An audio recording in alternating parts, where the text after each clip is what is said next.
thanks all for joining our talk about cross-language GRPC applications. We're here to tell you about the learnings we have while using gRPC in production for over a year. My name is Trietsch. I'm gathered with Jan-Kees van Andel here, and we work for STRM Privacy. So let's first start off what gRPC actually is. gRPC is a remote procedure call framework, and important, it doesn't represent, it's made by Google, but the abbreviation is not Google Remote Procedure Call. It's actually gRPC Remote Procedure Call, so it's a recursive acronym, like PHP, as I've been told by Jan-Kees. It extends protocol buffers, and it has cross-language support there, because protocol buffers can be generated into various languages. From the top of my head, I believe over 10 at the moment. And it's high performance, and it's HTTP2 based. So it's meant as transport between a client and server. Why did we choose gRPC? Well, first of all, we have a microservices architecture, and we have a lot of applications that communicate with each other, and a shared API definition that all the application use was very convenient for us, for the applications to communicate with each other. Next to that, OpenAPI was also a hassle for us, because the OpenAPI specification was included in every repository of every application. And not only did that mean that different applications communicating with each other needed each other's OpenAPI specifications, but also in the repositories themselves, when you develop for the application, it was possible to have a discrepancy between the Swagger, the generated Swagger page, and the actual implementation of your server. I had a lot of times I had the issue that I was using the Swagger page to do a specific REST call on my application that I was developing, and that that it just didn't work. And after a few minutes, I discovered that there was a misalignment there. So OpenAPI was a hassle for us and was error prone. Next to that, we have quite some different languages that we use, a lot of different clients well, our services, our backend services are using the JVM, so that's Java or Kotlin. But we also have a Python client, we have a CLI written in Go, and we have a web application that uses TypeScript. So that was another reason for us to actually choose gRPC. But before we move on to gRPC, I first need to give an introduction about protocol buffers. Like I mentioned, gRPC uses protocol buffers. So it's often called protobuf, and protocol buffers are language agnostic, allow you to define a message specification in a DSL, which can be compiled with a proto compiler into various languages, into for example, for the JVM, it's generated into class files, which you can actually use to build up these messages. Next to that, protocol buffers have a high emphasis on backward and forward compatibility. So this ensures that changes that you make are compatible with the current state. The serialized data that actually is transported over the wire doesn't include the schema, so it's actually only binary and binary data. In comparison with JSON, where you actually send the entire schema every time you send a message. And the serialization is very fast. Let's move on to a Proto definition. Here you can see a full Proto file, and I'll go through it step by step. So at the top you see the language version that we use, and here you see that we use Proto 3.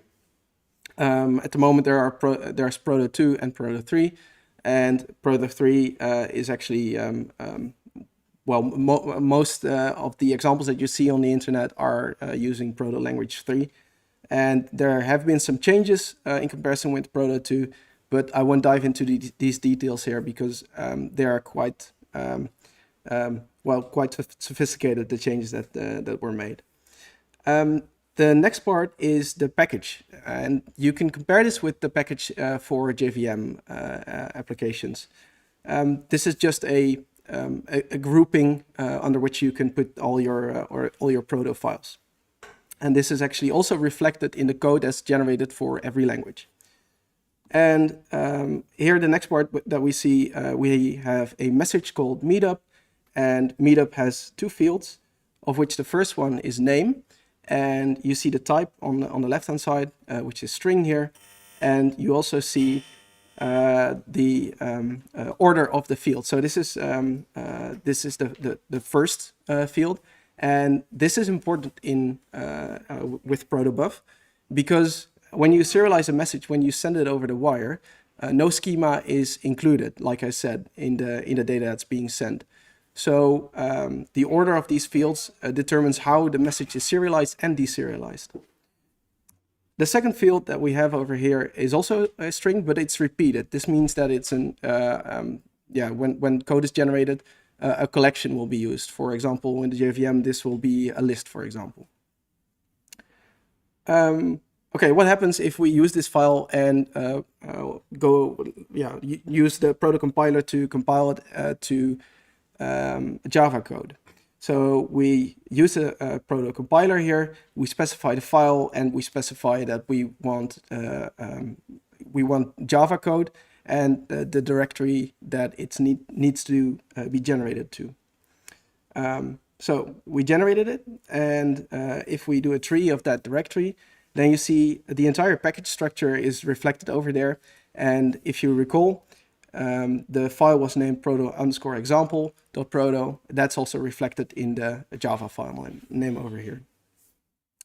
When we take a look at the line count, you see that it's 836 lines, and that's quite a bit of code for this small Proto file. And if you look at the code, Jan-Kees will show it in the demo, but if you look at the code, it's hard to read. But you rarely have to read that because you have your original Proto files that you can read, which are way more convenient to read. Let's take a look at the generated Java code. Here you can see that we actually use a builder construct that is included in the generated code to make up actually a Proto example.meetup message in this case. We set the name, and as you can see, we can provide a list, a collection here to the all speakers field, or to the speakers field. And we provide Jan-Kees and Robin here as the speakers. So what happens if we write the message to a byte array and we print it? Well, we'll see that in the next slide. And the last bit here actually is that we read the byte array back into a meetup message. So we parse it again from bytes. So we serialize it and deserialize it again. Well, the output, you can see the byte array, and you can see that we can actually read it back. So this might look like a bit of a silly example, but that's actually what happens when you send something from a client to a server. The client serializes it, and the server actually deserializes it back. So let's compare it to JSON. Here you see we have an equivalent JSON where we include the schema, because that's how JSON works. And if you compare it, it's not a lot of difference here, but the bytes of protobuf are a bit smaller here. And of course, the benefits that you gain with larger messages are of course bigger.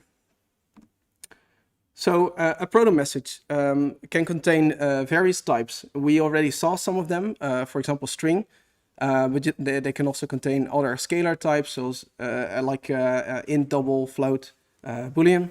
And we also have enums, repeated fields we also saw already. You can have messages inside other messages, so that's a nested construct. map arbitrary key values, and one-offs.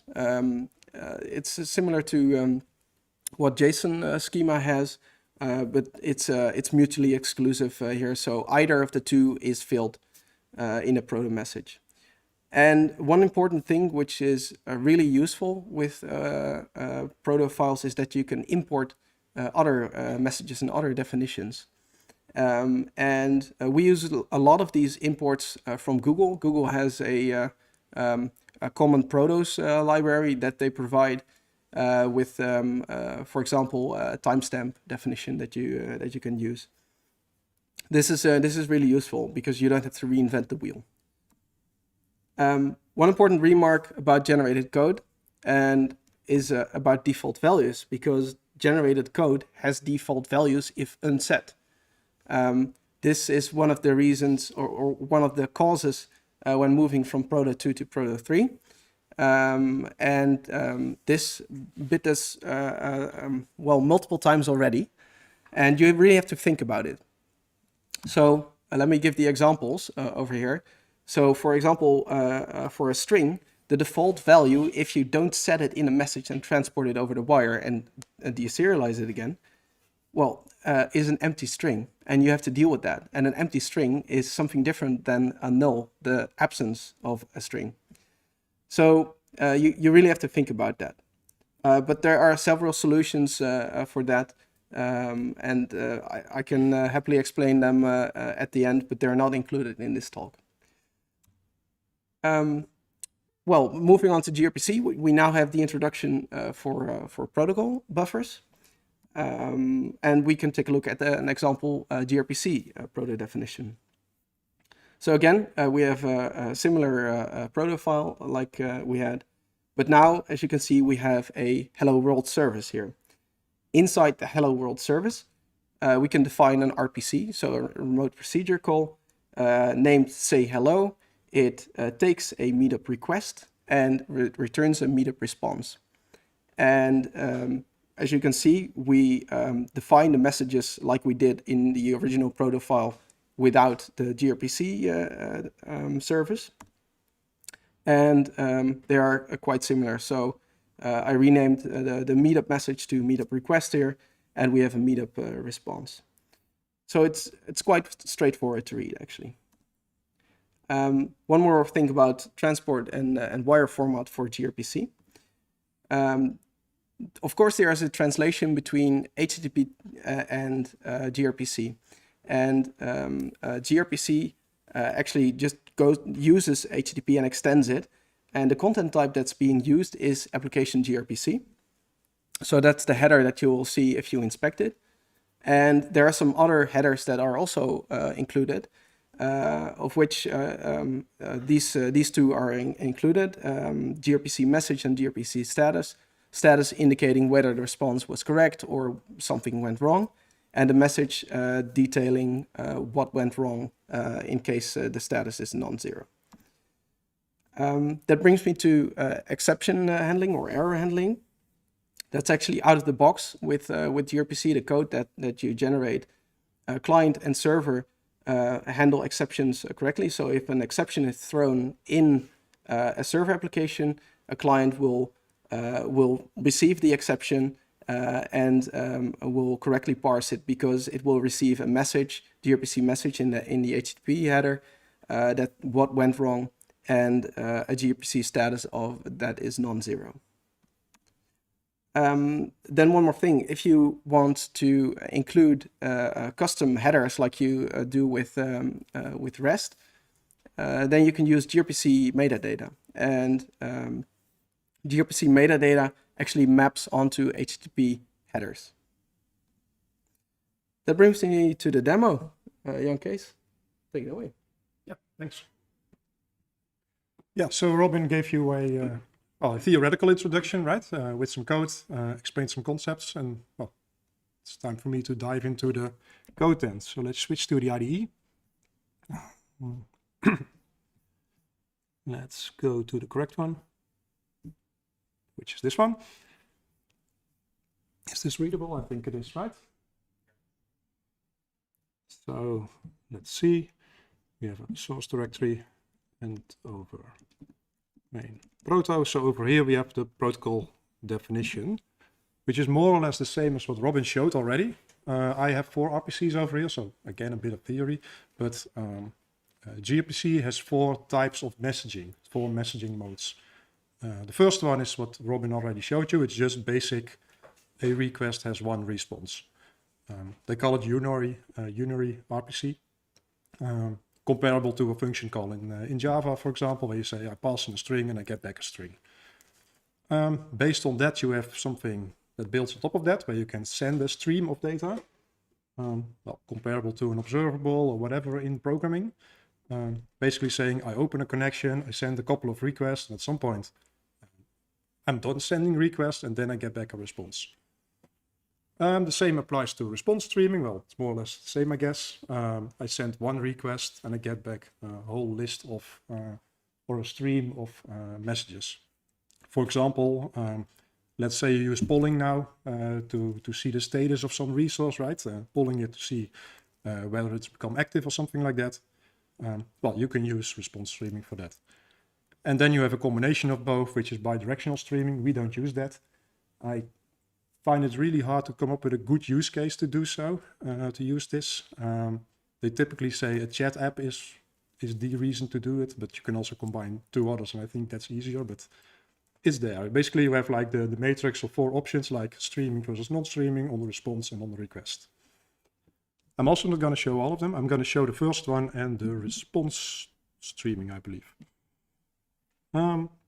Yeah, and as a note, the request is really simple. It's just a string name, and we get back a string with a message saying hello person. So let's see. First step is that we need to compile all this Proto stuff to Java code or to Kotlin code. Actually, we're going to compile both of them. I'm going to just quickly glance over the Gradle file because it's quite a bit of a, yeah, it's a lot of boilerplate, but yeah, that's what you need. But basically, you're invoking the protocol buffers compiler to generate a lot of code. And if you use Gradle, then, well, or if you use Java, I have to say, then this is the Gradle way to do it. Can't really properly show it. Well, I can. Yeah, I can. I think it's over here in generated source GRPC. And then, I mean, Robin promised you to show the code, so I'm going to do that. Is this the one? No, it's not the one. This is the one. So here we have the hello world request, which only contains 1 string, right? And then you get all this stuff. A lot of very smart stuff is in here regarding serialization, handling all kinds of backward and forward compatibility issues. The default value stuff is in there. A lot of stuff is in there. Actually writing it to binary, to a byte stream, reading it back. It's all in there. But it's almost unreadable. But I suppose it's good. So don't look at it too much. Well, this is all added as generated sources, so I can use my handy code completion now. So there we are.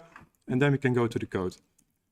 In this demo, there are 2 apps, a server app and a client app. Both of them are, well, let's call it a microservice, where, well, one exposes a service and the other one uses it. Starting with the server, I think that makes the most sense. It's really simple to implement a gRPC service. This is the first one. All you need to do is extend a generate base class, which has been generated by the Proto compiler and the gRPC plugin in there. It already contains empty implementations of all the RPCs. So all you need to do is just override it with an implementation that actually does something, which I do over here. Well, this one takes request. I take the name from the request. It's just a property I can use. And I wrap it in a response object and I pass it back. The other one, the response streaming thing, it uses coroutines. The other one also does it, but you can't really see it in the code, but over here you can, looking at the flow. What it does, it takes the name from the request and basically takes every character and with a delay of 1 second sends back character 1 at a time.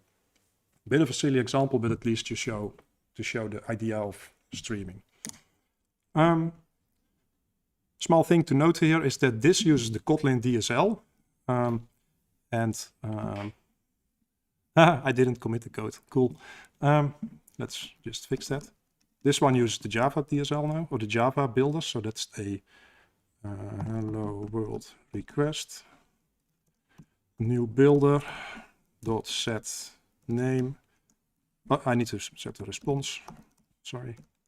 Set message. Capital H, because I'm not using Kotlin here. Set message. Hello. Request. Name. Live coding here. What can go wrong? Build. And then you can see the difference between the two. Kotlin DSL might be a little bit cleaner, but the difference is not night and day if you ask me. It also comes with a little bit of downsides, let's call it that. Not going into that at this point, but if you really want to know, ask a question later. So these are the things that we have in our server implementation now. Just a hello world in two flavors. Then we need to really start exposing this stuff. So it's just a main app. GRPC provides us with a server builder. Well, you can basically read what it does. Start the server, start it on a port, which is the default GRPC port in this case. Add the service, add another one I'm going to cover a little bit later. Press build and start and wait until basically the server ends. So this should work, I think, after my modifications. Yeah, it'll probably go wrong. At least at compiling and installing updates and stuff. So. No, it's running. No logging because we don't need that. I can already test some stuff now. The next thing is something just nice to tell. GRPC has quite a rich ecosystem of tools already available. I mean, HTTP is way bigger, of course. But also for GRPC, you have a lot of tools. And one of the tools that we use quite often is a command line tool called Evans. Can compare a little bit to curl, except that it's different, and it's for GRPC. So I can say Evans -r REPL. I want to have REPL, and then I have like a semi-graphical user interface to my GRPC server, and I can say like, okay, give me the package, set the package, which is this one. Set the service, that's a demo service, and then call an RPC, call with double L. Hello world, my name is Jan-Kees, and I get back a response. Really simple, really quick, nothing needed to be set up. Except for one thing, because how does it know which packages there are and which services there are and what properties to set on the message and all stuff like that. What you need to do is enable reflection. And reflection is not exactly the same as in programming, but basically you expose the interface definition or the Proto definition for use by third-party tools. Still not a replacement for compiling actually to Kotlin code or something like that, because you don't get the code completion, stuff like that in your IDE. But for a tool like this, it's really handy to have, and it's just a one-liner. You just enable it and it automatically works. Sound like a salesman now. So let's move on. Move on to a Kotlin client now. So yeah, this is like another microservice that evokes our server. Also really simple, I think. We need to create a connection, which is something they call a channel. I connect with localhost. I connect with the port that my server is listening to. In this case, I don't use SSL or TLS, just plain text. I press build, and well, we have a channel, cool. I instantiate a stub, which has also been generated by the GRPC compiler. Pass in the, that went a bit wrong, pass in the channel. This should be better. Pass in the channel, and then I have a client which I can actually invoke. That was line 2. And I can just say, hello world. Pass in the, I told you I had 2 examples, Kotlin and Java. This is where I did it. And then I pass in a request, which I need to construct Looks a bit clunky maybe, but the gRPC part I think is pretty clean, doesn't require much setup. Get back a response. It's in this case it's a coroutine step which I run in a global coroutine. So it looks blocking, it's not. And over here the response thing is basically the same, except that I don't get back a string, but I get back a stream which contains strings. So over here I basically loop over them. At home this all worked, so I guess it will also work here. And then with a bit of a delay, it also prints Robin.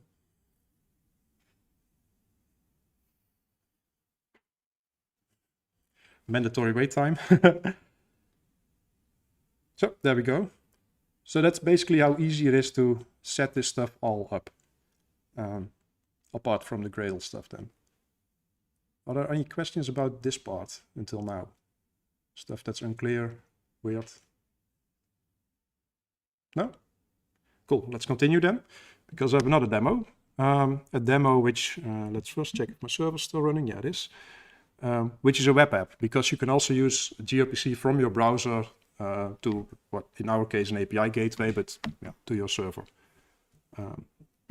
Well, as Robin told you, gRPC supports many programming languages and platforms. And gRPC Web is basically what it says, the web variant of it. Copy-pasted the Proto file here just to make it easier to read when I'm in this window. But normally you would like put that stuff centrally somewhere. Added a small script, how to compile it. It's the same thing as that Robin already showed, but in this case I don't do Java out, but I do JS out. And being front-end, JS needs a couple of settings. So in this case I generate CommonJS, and for gRPC I generate CommonJS, and it also has support to generate TypeScript definitions. And it goes to the source/proto gen directory. So let's do that. Correct directory, yeah it is. So let's go to Proto, not C, Proto/compile, should work, and it does, cool. Nobody believes me because it was already there, I suppose, but basically what it does is generate, again, a lot of code, but it works and it handles all the stuff that we wanted to handle. So all the compatibility and the serialization is all in here. And also you can see that there are some TypeScript files generated. So what does it look like? Made a small application, not very interesting, I suppose, from a React perspective. I see that the directory has changed in my last version, so let's make this Proto. I make a client, which is based on promises in this case, connected to localhost 8080, don't ask. And here you can see the code how to invoke the RPC itself. So we have to create a request, set the name, invoke it, and then we get back a promise with the response or with an error. All pretty simple, I guess. Let's run it. I hope it works after my last change. Where I just said don't ask, I'm still going to tell you now while waiting for the server. Port 8080, that's actually an Envoy listening to it. Because we do cross-origin calls from our NPM Webpack server to a gRPC backend, well, we get CORS because it's a different domain, or it's a different port actually. This way, yeah. It's a different port. So CORS headers are sent. The gRPC default server doesn't handle CORS, or actually it doesn't even handle HTTP1. So we needed to have like a proxy before that to handle these requests for us. So there's just a simple Envoy configuration for that. I don't think that's really a downside, because in production you're typically not exposing your Java app directly to the internet. So I think that's okay. See, the server has been started. There we are. Robin is here. Invoke it. Hello, Robin. That's my abbreviation. All simple, nothing fancy in this case, but just to show you how easy it is to get started with gRPC. Questions about this part? Cool, let's continue then. So basically we covered quite some ground already, giving an introduction about what this really is and how it works. So now we're going to talk about what Roy already said we were going to talk about, which is how we use gRPC. So time to deliver this promise. We made some choices in the, let's go back, we made some choices in the company to, which might look a bit weird when you first see them, but actually which worked out quite good for us. So we're here now to promote these choices and basically persuade you to make the same choices, or at least, well, convince you to that this really works. One of these is that we're really, really strict on backwards compatibility, saying we don't allow backwards incompatible changes. What does that mean?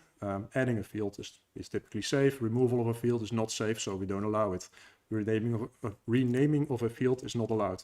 A lot of things are not allowed. So how do you get real work done then? Well, you just have to release a new version. So you just have to set a next proto file next to the original one, a v2 or a v3 or whatever. And that will be your new version then. And the old version will still be there. And at some point you might say, okay, this one is deprecated and I'm actually going to remove it. But that's a choice you then make asynchronously. But it's an easy statement to make. So how do you do that? Making no backwards incompatible changes, because it can be really tricky, because a simple change can be incompatible. Well, we didn't invent that, luckily. There's a tool, an open source tool, which does that. It's called Buff. Buff does a lot of things, linting, compiling proto files, but it also has a tool or a plugin, not sure, but it also has a feature which detects breaking changes in all kinds of formats. So it detects changes in the generated source code, or it detects changes on the wire format, all these things. And we use that in our CI/CD pipelines, basically to detect if there are breaking changes, and if so, basically break the build. We just don't allow it. And this is an example of the output that you get if you make a breaking change. In this case, field number 1, header name test, and the name was the name was status, and I have renamed it to test. This is not allowed, so the pipeline breaks. The next one is linting. We're also quite strict on that. We also use a tool for that, which is the API linter from Google. Google have, for the cloud platform and for a couple of, actually a lot of their interfaces, they use gRPC. And they also lint that, and they're really opinionated, like Google is often with tools, on how what an API should look like. So they're really strict on naming, but also things like that every API needs to support pagination. Well, that has an impact on the amount of effort we need to put in, so that's a rule we disabled. But a lot of the rules we actually still have, so I think like 200 rules are still in the rule set for us. And it detects basically the error you made, also in naming. So for example, you shouldn't use the term status, but state. Well, they have a reason for that, but we basically adopted their code style for that. And that just works. Sometimes we don't agree. You can also ignore a rule, like you often do with linters. We also do that over here when we think we know better, which we of course do. So that's all like still pretty, maybe not basic, but I think most people agree that linting and checking for changes is pretty good. Then the thing that most people might not agree on is that we have one repository with all the APIs all stacked together. Instead of saying, okay, I have a microservices which exposes an API or a couple of APIs, and then I put my definitions over there. We put them all together. So why did we do that? One of them is just to have an overview. I don't want to go look in every repository and check, okay, what API are you exposing? What API are you exposing? And then making a mental model from that. It's all in one big overview. Another thing is that you can reuse messages. So let's say in our case, a stream is a very common entity we use. It's always the same thing.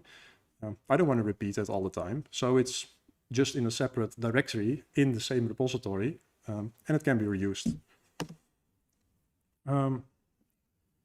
not really 100% related to that central definition, but we are very strict on being API first. We have to, because it's separate from the code. So you can't even write code that compiles without this definition.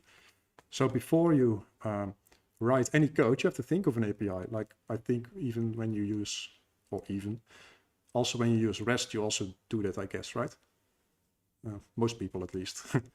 So we also do it, and it's mandatory because it's like, you can't do otherwise with this setup, which we think is a good practice to have. First think of the external form and then implement it. And because it's central, because we also have this breaking change detection, we require a mandatory review before merging, which is, I think, pretty standard, but it's really important for us because if I add a field now and I think like 2 minutes later after merging, like, oh shit, I want to rename this. Yeah, I can't because our breaking change detection will break. So we really want something to be pretty good before you merge it. And I think that actually, that creates a bottleneck, right? Before you can merge, you have to get the review. That's usually annoying. But most of the time, the review actually gives us good value. I mean, people sometimes make a comment saying like this whole thing is useless because we already have an API for that. Or you used the concept in a certain way that didn't make sense at all. So it really encourages discussion between people. So we are really happy with this approach. So having a central repository with quite some complicated pipelines now by now, quite a bit of logic. The question is, okay, we have Proto files. How do we get these to our apps to actually use them in our code? One of the things is you can say, okay, let's distribute these Proto files in some way, git clones or whatever you want to do. Or since everything is already central, why don't we just say, let's make a Maven artifact, let's make an NPM package, let's make a Python package, let's compile it all in one place and distribute these using the tools that you already use in Java or in Python or in Node. Well, based on this story, I think you can all guess that we chose for the second one, which some people think it's a bit of an anti-pattern, centrally generating code for an API and then distributing. I used to think that way, but for us, I think we didn't yet experience any errors or issues with that. So one last thing, or do you want to do this one? What does it look like, our central API definition? It is over here. So this is the project. It contains quite a bit of protos. And basically it has, each directory you can see like a resource in REST, something like that. Pretty much the same. And all the Proto files are here. All together, all being linted together, checked together. All the stuff happens basically over here. From these protos, we generate code. All this code is over here. So we have 4 languages at this moment. For JVM, we have some custom Gradle stuff going on. For Python, we do something else because, well, Python works differently than Java and Gradle. TypeScript, something else. And for Go, it's basically completely different. So that's over there. I'm just scanning it a bit so you get an impression of what it looks like, how big it is, and stuff like that. Quite a lot of stuff goes into CI/CD and in compiling. And that brings me to Robin, I think.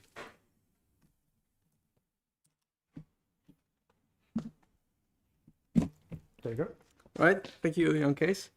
Then for me is moving on to a verdict.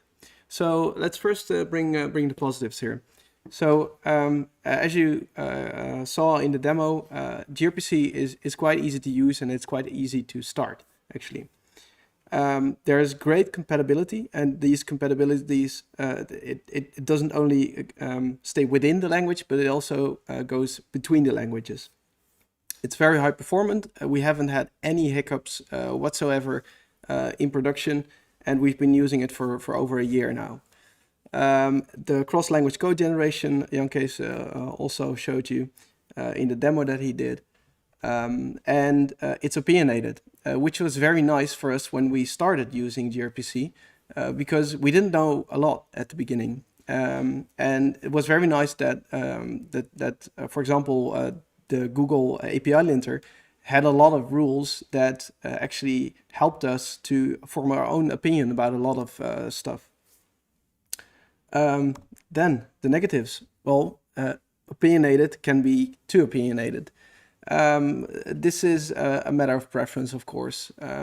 We don't feel it's too opinionated, but at the beginning we had to disable a lot of linting rules because we just didn't agree, or we didn't feel the need yet to have pagination, for example, by default in all of our APIs.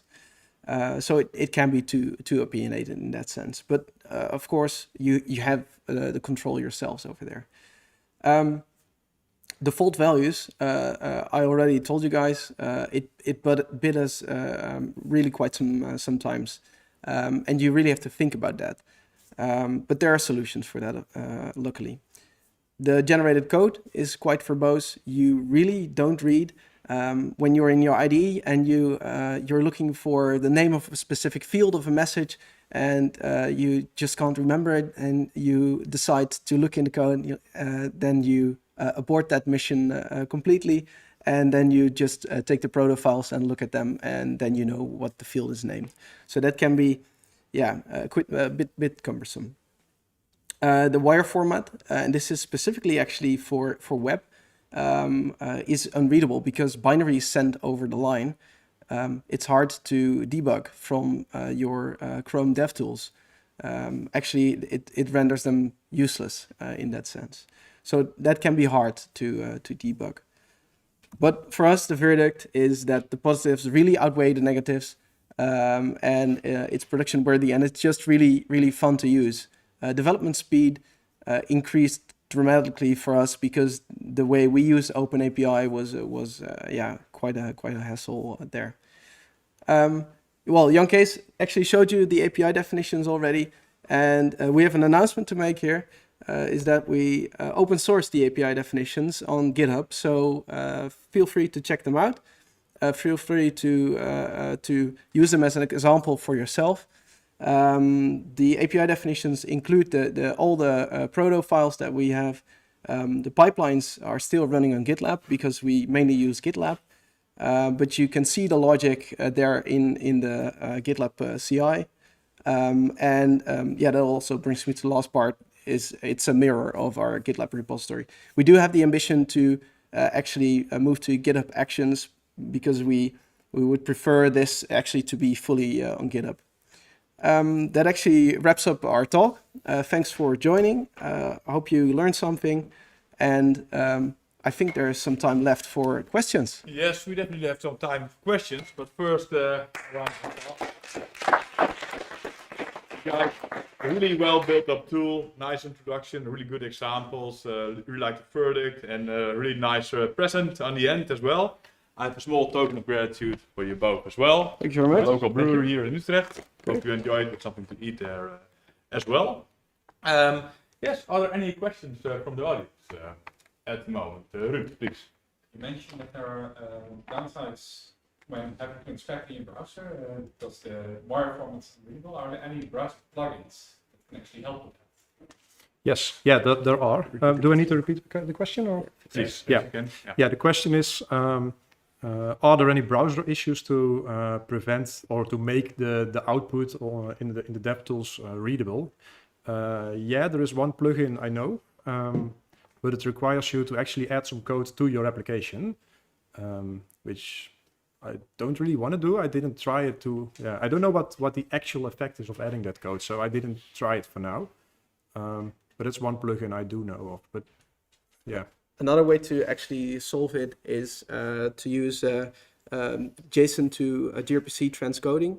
And that can be done, for example, with Envoy reverse proxy, which does a translation of JSON to gRPC. But that does require you to put quite some annotations in your Proto definition specifying what the what the REST version would look like. But then you're back to REST. But that's actually what Google does, and you can check out their API definitions. Also, they're at I think github.com/Google APIs. And there you can see those annotations. Louder.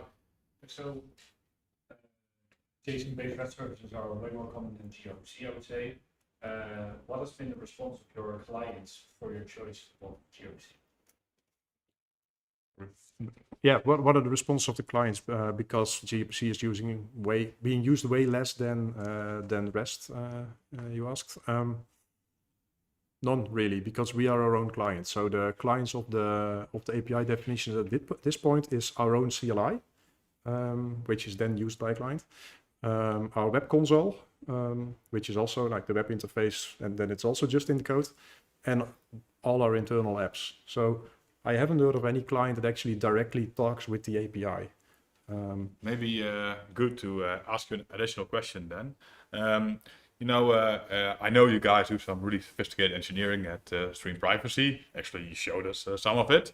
And maybe you can explain a little bit what STRM Privacy is and does. I know that you guys are giving presentations also in America, in Austin lately. And what is actually the product about? Maybe that gives a little bit of context. Yeah.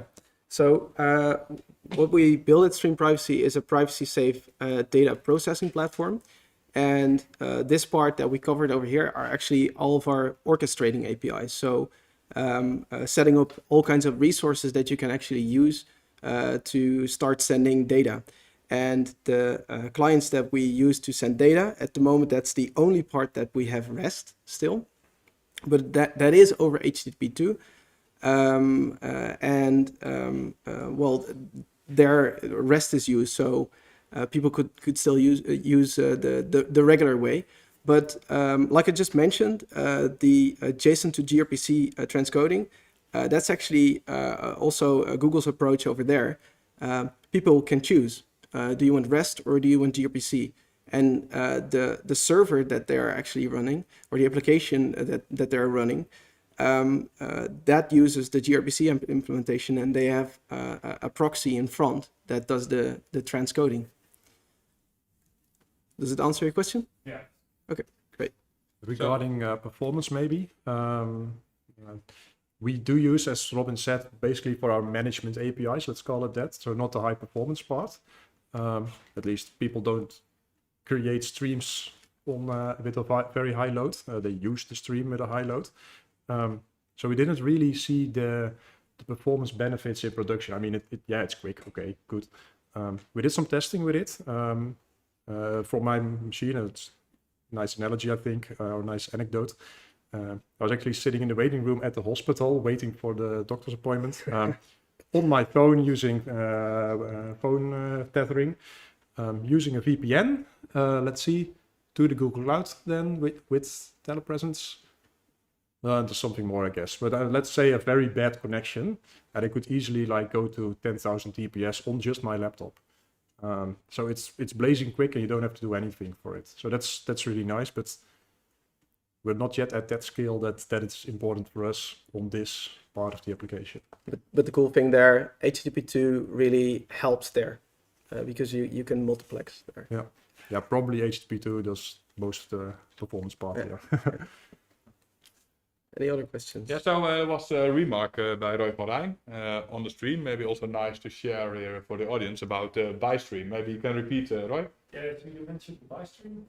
I've seen a case where you have a server and client. A server is sending positional updates. The client could send back filter settings. For example, if you disable some types of ships in this case, then the stream would adjust. So this is a typical case where you could use spy streams for like one is sending information, the other sets filters and limits. Yeah. Cool. All right. Not sure how to repeat it, but yeah, good one. All right. I think we wrap it up. Thank you very much again. We take a small break of 10 minutes approximately, and hope to see you in the stream again in 10 minutes. And we'll have a drink here. See you in a few minutes. Thanks. Thank you. Thank you.